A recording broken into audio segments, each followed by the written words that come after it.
Madoda, ubaba bekumele ebeke mina, ngibe yibamba, hhayi lo mfana ambekile.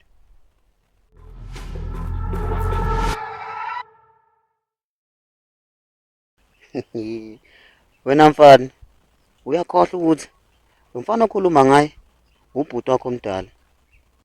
Nina amakhehla amabili, ngiyanibona ukuthi ngidakwe umqombothi lo kade nophuza ababungcobo. Nginibizele into yangempela la madoda. Yona pana, bukho ukuthi ukhuluma nentanga yakho. Futhi ubhuti wakho uyena ophatha ngokuphelele uma inkosi isikhothele. Kodwa lo mfana ubengahlali la koSontolo, nani yakwazi futhi lokho. Vele siyakwazi lokho. Kodwa lo mfana ubehambe ngomsebenzi wakini. Kunjalo nje. Wena, ngicela ukuthi ungabusakhuluma manje. Thuli. Futhi inkosi eyamthuma kaMasho njengoba kade engekho. Lo mfana akazi lutho ngempilo yala emakhaya, futhi akabazi abantu bathandana.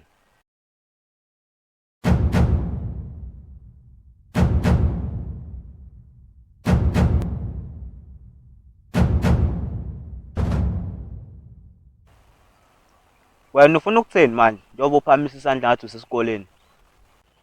Hayi, angisho lutho. Kodwa wemfowethu, kwenziwa yini ukhulume kanje ngobhuti wakho? Nawe wamthathisa komuntu wangaphandle nje. Ingoba ubaba wabiza yena ehlala kwaMasho, wamenza ibamba. Ngikhona mina ngihlala la.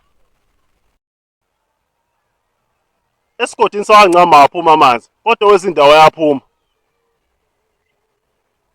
Uba usefuna imoto yamanzi.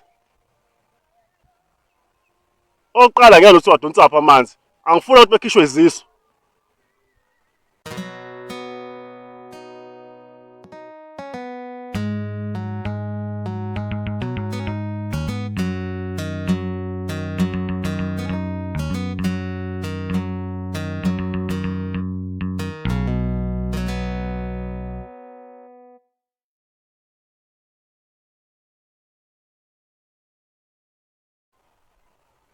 Nathi impompi. Ukhuluma nenkosi encane. Wena inkosi wena. Woza sihlabane ngendungu bodwa inkosi.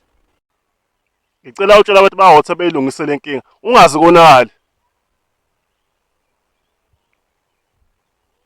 Uthini wena? Wena uyibamba, ubanjisiwe osiyinkosi. Vele ngiyibamba manje. Phela lokho kufakela ekhanda lakho ungalokhu uyibiza ngenkosi. Uzowenzani uma ngiqhubeka ngiyibiza ngenkosi? Ngoba vele inkosi, njengoba inkosi endala. Lesihlalo ohleli kuso asikufanele, ngiyakutshela. Maduzane nje uzusuka kusona. So sibone Sotobe.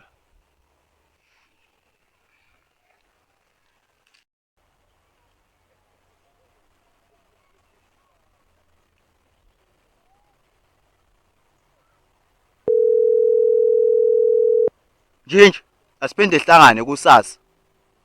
Ngizokutshela ukuthi indawo ikephi. Kulokhu uze wedwa. Yabo lo ngizomkhombisa ukuthi ngoba